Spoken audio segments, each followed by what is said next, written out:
mirado muchos escalones es que me doy cuenta de cuál es la estructura de la escalera.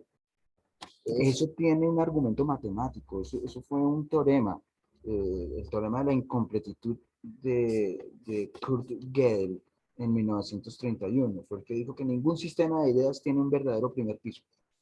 Entonces vamos a empezar a estudiar geometría de la forma más intuitiva, tal como lo hicieron nuestros amigos los egipcios hace 4.000 años y tal como lo hicieron los griegos hace 2.500 años. Entonces, aprendámonos 3 palabras en griego, 4, muy sencillas. Metro significa medida. Peri significa alrededor. Dia significa a través.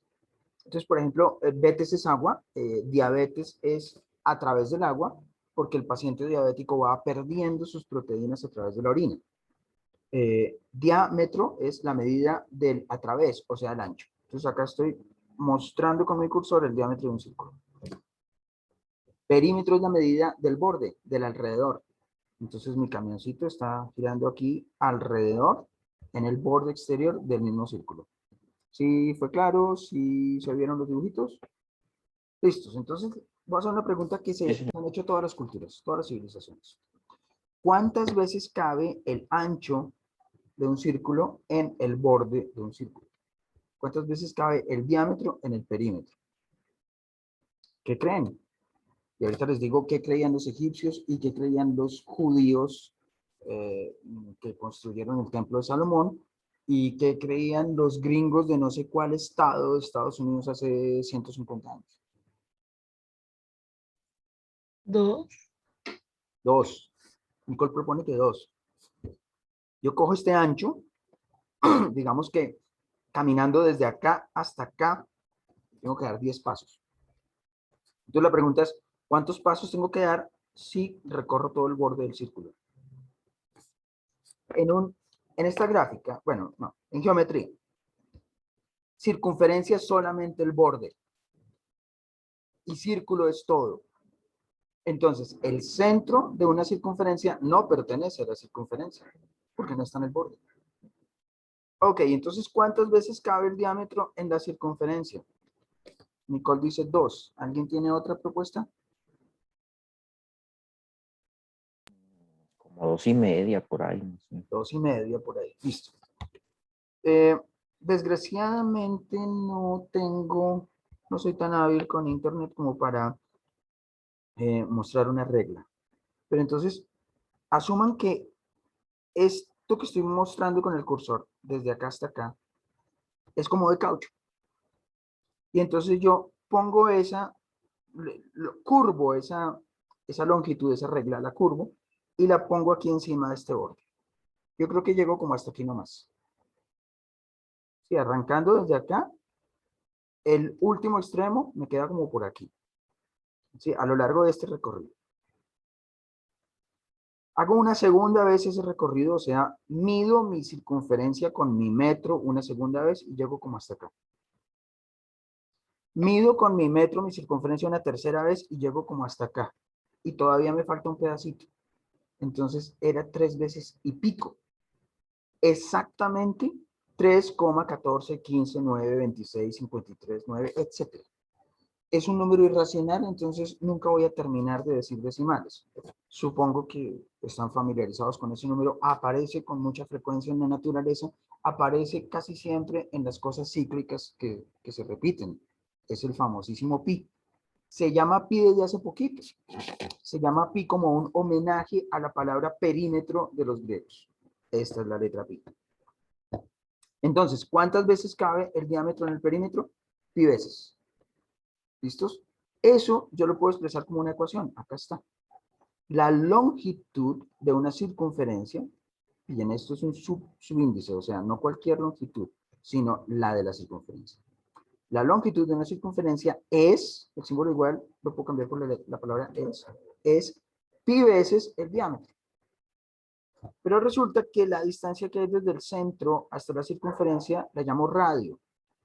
Y claramente es la mitad del diámetro. Entonces, en vez de diámetro, yo puedo escribir 2 veces R. Y puedo desordenar esas letras porque la multiplicación es conmutativa y no importa el orden en el que yo multiplique los factores.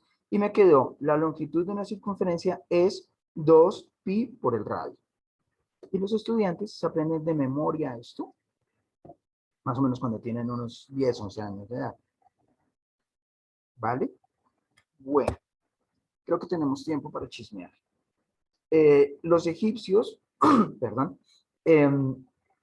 usaron una aproximación de esto, un machetazo, no muy preciso. Y dijeron, pi es, 3 y un séptimo. Eso es una aproximación bastante burda. Pero con esa aproximación hicieron unas pirámides que 40 siglos después todavía están en pie. Entonces, es válido. Los gringos de hace 2000 años fueron más locos. Perdón, de hace 200 años, de hace 150 años. Un gringuito convenció a sus compañeros políticos y luego convenció a toda la asamblea de ese condado y luego al estado de que su sistema de medir pi era más preciso que los de los griegos y que los de los matemáticos de los últimos, no sé, 400 años, y que pi daba 3.2. O sea, menos preciso que los egipcios. Y entonces estos asambleístas gringos decretaron que pi tenía que valer 3.2 por ley. Loquísimo. Durante un tiempo en Estados Unidos 3.2 valía pi por ley. Hay otra anécdota, más o menos igual de loca, pero con el perdón de que fue hace más de 20 siglos. Y es en la Biblia. El Señor les está dando indicaciones, Dios les está dando indicaciones para hacer el templo de Salomón, y les dice que tienen que hacer como un pozo, como una piscinita redonda. Y les dice, tiene que tener de ancho 10 pasos, y en el contorno tiene que tener 30 pasos, y además tiene que ser redonda. O sea, básicamente les estaba pidiendo un milagro. Esa anécdota lo que está diciendo es que los que construyeron el templo de Salomón de geometría no sabían mucho y para ellos pi era 3.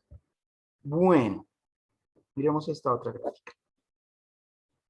Este es el radio de este círculo. Este es el radio de este círculo. Este es un cuadradito que tiene de ancho un radio y de alto el mismo radio. Entonces el área del cuadradito es R por R, o sea, R cuadrado. Pregunta, ¿cuántas veces cabe el área de ese cuadradito dentro del área del círculo?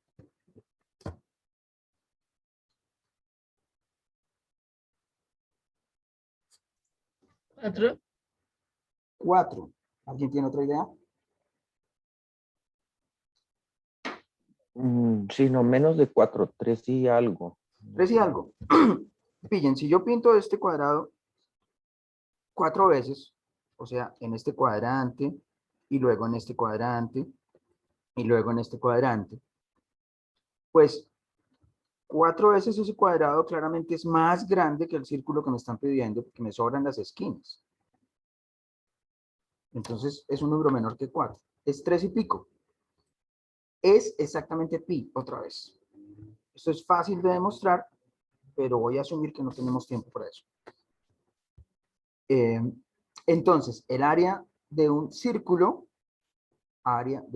es pi veces el radio al cuadrado. Y entonces los estudiantes de más o menos 11 años se aprenden esto de memoria.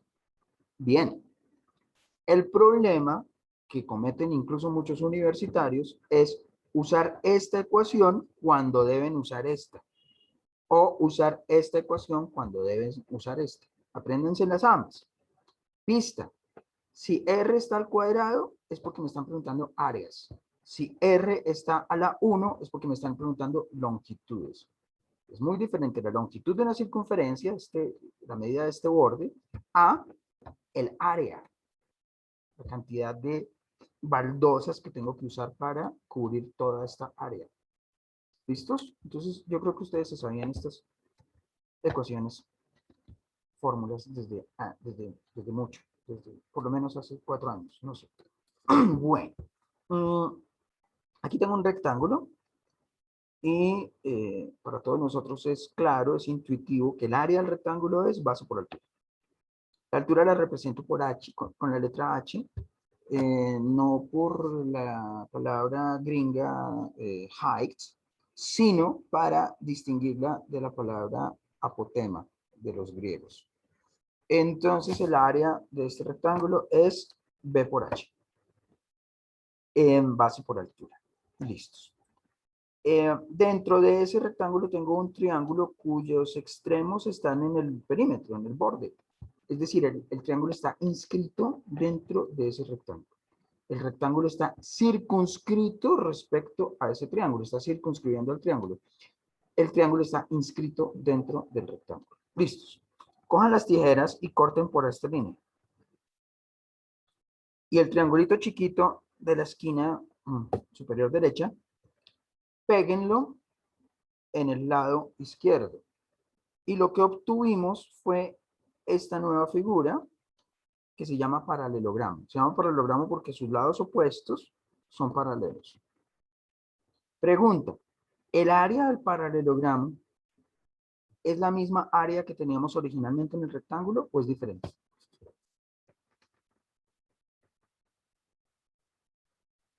Yo diría que es la misma. Es la Sí, misma. es la misma porque lo que yo quité es lo mismo que yo añadí, lo mismo que yo pegué acá, es la misma.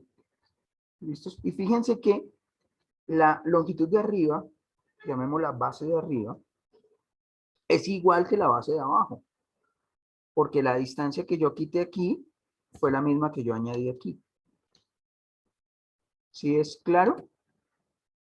Bueno, listo. Eso quiere decir que la fórmula para hallar el área de un paralelogramo es la misma que la fórmula para hallar el área de un rectángulo. Es base por altura. Solo que la altura no es este lado. La altura es esta línea que es perpendicular a la base. ¿Estamos claros hasta ahí? Bueno. Miren esta línea diagonal. Esta línea me partió ese paralelogramo en dos triángulos que son congruentes. Hay varias palabras para hablar de igualdades y equivalencias. En geometría quiero que queden claras dos: semejanza y congruencia. Dos figuras son semejantes cuando tienen la misma forma, aunque tengan tamaño distinto. Y dos figuras son congruentes cuando tienen misma forma y mismo tamaño. Estos dos triángulos, este de aquí arriba y este de aquí abajo, tienen la misma forma y además el mismo tamaño. Entonces, son congruentes. Listo. Si son congruentes, entonces el área de uno de ellos es la mitad del área del paralelogramo. Pero el paralelogramo tenía por área la misma que el rectángulo. Eso quiere decir que el área de cualquier triángulo inscrito es la mitad del área del rectángulo en el que yo lo inscribí. De ahí viene la fórmula que se sabe de memoria desde hace como 3 años, que dice área de un triángulo es base por altura sobre 2. Base por altura es el área de la caja en la que yo meto ese triángulo. La mitad de eso es el área del triángulo.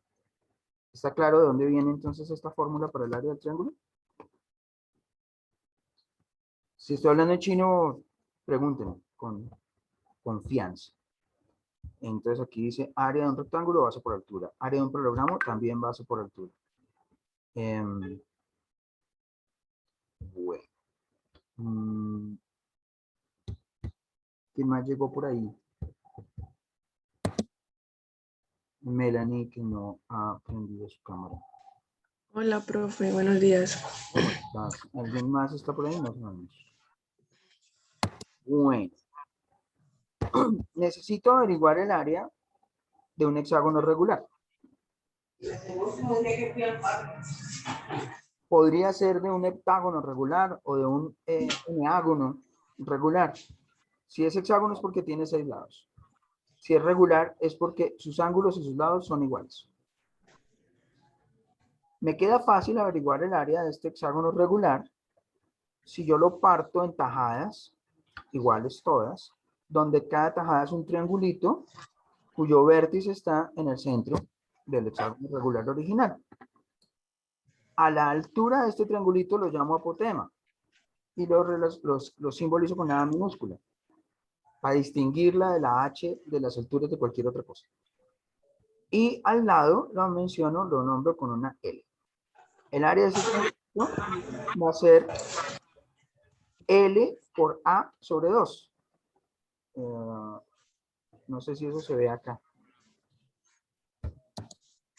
Bueno, acá dentro de este paréntesis dice A por L sobre 2. Esa es el área de este triangulito. ¿Y cuántos triangulitos hay en un hexágono? 6. Pues multiplico esa área por n, que en este caso vale 6, y obtengo el área del hexágono.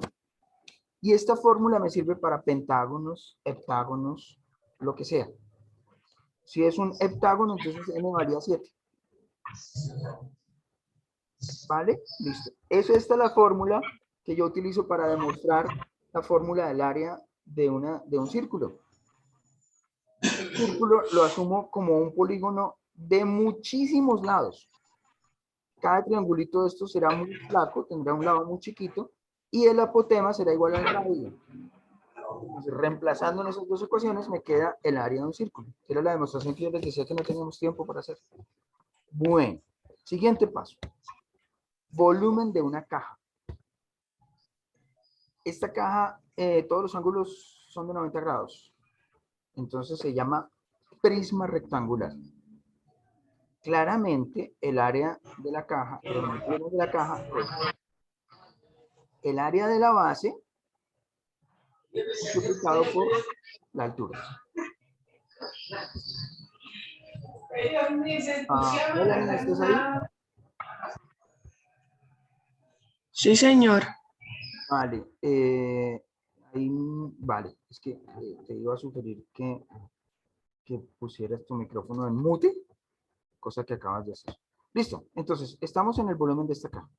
El volumen de la caja es el área de la base multiplicado por la altura. Pero es que la base es un rectángulo y nosotros ya sabíamos cómo es el área de un rectángulo. Entonces el volumen de la caja va a ser sencillamente el área de la base, que es largo por ancho, multiplicado por el alto. O sea, el volumen de la caja es largo por ancho por alto. Así de sencillo. Entonces aquí dice área de la base por altura. Después verán esto, no sé, como el video, y entonces podrán recordar las palabras raras. Si quieren, miren en Google qué dijo el italiano Cavalieri. Cavalieri usó el cálculo más o menos 50 años antes de que se lo inventaran Newton y Leibniz. Y lo que dijo Cavalieri básicamente es, por ejemplo, cojan un montón de monedas de la misma denominación, digamos unas 10 monedas de 200, y hagan un edificio con esas moneditas, es decir, un cilindro, una torre de un montón de monedas todas iguales. Yo puedo calcular fácilmente el volumen de ese cilindro. Hay una fórmula para eso. Ahora tuerzan, corran las monedas unas con otras. Unas monedas más hacia la derecha, otras más hacia la izquierda, pero los mismos 10 pisos. ¿El volumen del edificio va a cambiar? No. Cada piso va a tener el mismo volumen y son los mismos 10 pisos. No importa que la forma de ese edificio sea rara, ya no es un cilindro, el volumen va a seguir siendo el mismo.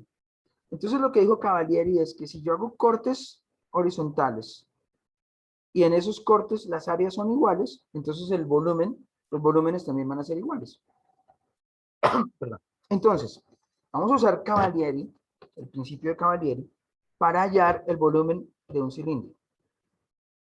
Si yo cojo con mi espada de luz y hago cortes horizontales en esta caja, siempre me va a dar el mismo rectángulo con la misma área. Si yo cojo este cilindro y hago con mi espada de luz cortes horizontales, siempre voy a obtener el mismo círculo. Si ese círculo mide lo mismo que este rectángulo, si el área de estos círculos mide lo mismo que las áreas de estos rectángulos, entonces el volumen de esta caja es igual al volumen de este cilindro. Si el volumen de la caja era área de la base por la altura, entonces el volumen del cilindro también es área de la base por la altura, pero la base es un círculo. Y el área de un círculo es pi por r cuadrado. Entonces yo multiplico pi por r cuadrado por la altura y obtengo el volumen de un cilindro, usando a Cavalieri, que usaba cálculo antes de que se inventara el cálculo. Es mejor que se aprendan de memoria esta fórmula, pero pues ya saben de dónde viene. En el examen de la Universidad Nacional necesitan sabérsela de memoria. En el examen del ICFES no necesitan sabérsela de memoria. Cuando se las vayan a preguntar, se las muestran esas fórmulas. Pero si se las saben de memoria, podrán hacer esos ejercicios más rápido o con más eficiencia. Bueno. Volumen de una pirámide. De la misma manera en la que el área de un triángulo era el área de la caja en la que yo meto ese triángulo dividido 2, entonces el volumen de una pirámide es el volumen de la caja en la que yo meto esa pirámide dividido 3. Esa demostración tampoco es tan difícil, pero tampoco tenemos tiempo. Piensen, por favor, que si yo estoy pensando en áreas, la dimensión es 2. Por eso dividí entre 2. Y si yo estoy pensando en volúmenes, la dimensión es 3. Por eso dividí entre 3. Entonces, el volumen de una pirámide es el volumen de la caja en la que yo inscribo esa pirámide dividido entre 3. El volumen de la caja era área de la base por altura. El volumen de la pirámide es área de la base por altura sobre 3.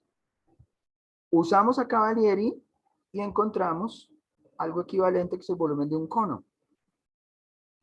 Si el volumen de una pirámide era área de la base por altura sobre 3, el volumen de un cono va a ser el volumen del tarro en el que meto el cono dividido 3. Es como si el cono fuera una pirámide de muchísimos lados. Entonces el volumen del cono es área de la base, que es un círculo, por altura sobre 3.